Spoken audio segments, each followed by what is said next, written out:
Okay, so it's story time. I already remove my earring because whenever I get home, the first thing I'll do is remove anything that is inconveniencing me. So first of all, I woke up very late to church. And as I woke up in church, we're meant to be in church very, very early. Latest 7 o'clock. So when I woke up now, I was not rushing to church. What actually delayed me is my hair. Let me show you my hair. My hair was not braided. If it was braided or if it was on a cornrow, I could have just worn my wig.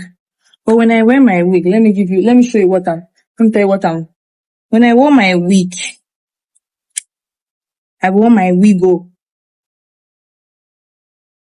When I wear wig, the hair will puff. The hair was looking too full. That was how I ended up not wearing wig. And I said, let me tie scarf because that's the only option I had. And I had to tie scarf. While I was tying the scarf, like when I tied the scarf, it was not even giving me what I want. It was not actually making sense to me. It was just somehow. So I now carried this thing. This is an Afro ponytail. And I carried it and put it inside this and inside this cap. And then I wore it. Even as I wore it, I was not even liking the scarf vibe. I think my outfit could have fit best on wig. But since wig is not an option, I had to look for another. The other option I had was to loosen this hair and comb it and pack my hair and carry my natural hair to church. But I don't have that time. I was rushing. So I had to tie the scarf like that. As I was now going, I wanted to enter bus. The bus I was supposed to enter was supposed to take me to Ikeja. I just saw the bus, all these conductors now, they just told me, enter. And the way they used to speak, you know what they are calling. And that's why I enter bus going to Oshodi.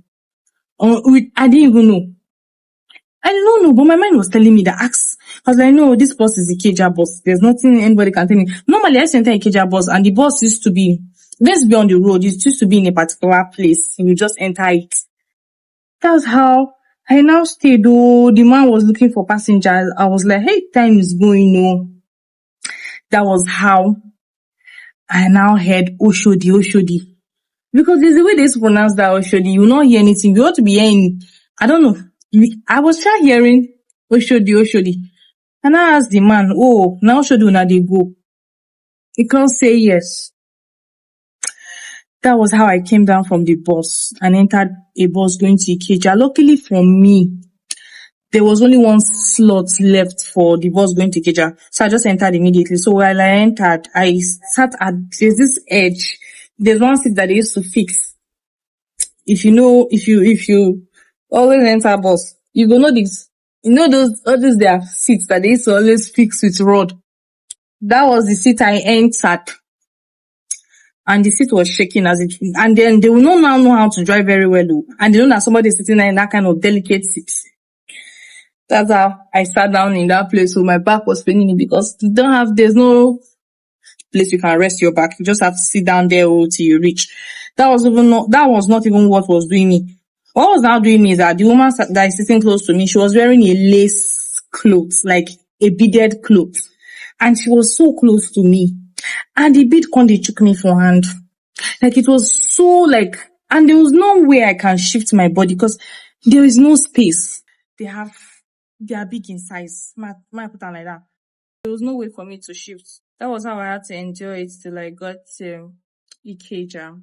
And when I checked time, I was already late for church, but what can I do? And then I entered the last bus that took me to church, and then I got to church. And thank God, at least I was not completely late, but I was late. But at least I could do one or two things. So, when I now got to church, do you know that while I was packing for church, I then realized that there was no pen inside my bag.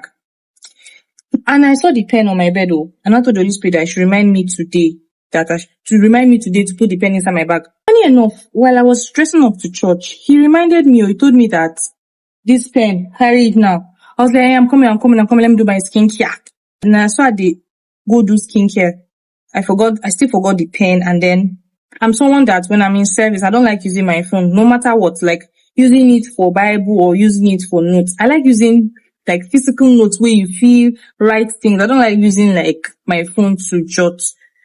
That was how when service started now, I now brought out my book and I remember that I still forgot the pen. But service today was beautiful, was wonderful, was such a beautiful service.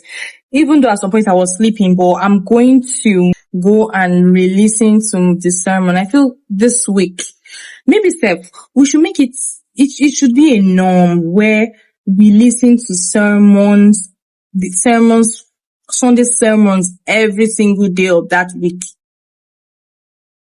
if possible. When my pastor was preaching, I just had this nudge to re-listen to this sermon over and over, jot, write down things. I jotted with my phone, but then it's not everything I jotted. At some point, I got distracted because as a worker in church, I'm in protocol department. If a person comes in, you have to direct the person to their seat. Even though I was sitting down, but you have to be very proactive. In as much as you are listening to the preaching, you also have to be at the lookout for people that are still coming for service. So when they come for service, you have to now like direct them to a seat where they can sit because they can be stranded. Do you understand? So that was how I forgot my pen and I had to use my phone. So service went well. I tried as much as I can not to sleep. The last service I had, I was sleeping and it was not funny. I had to stand up. I had to stand at the back because I was sleeping. I was very tired that last week, Sunday. But today too, I wanted to sleep because the AC was so much and it was kind of making me to sleep. Thank you guys for listening to my rant today. Do well to like, share, subscribe. See you in my next video. Am I really that much? And breaking these niggas down like a camel. You don't really know you.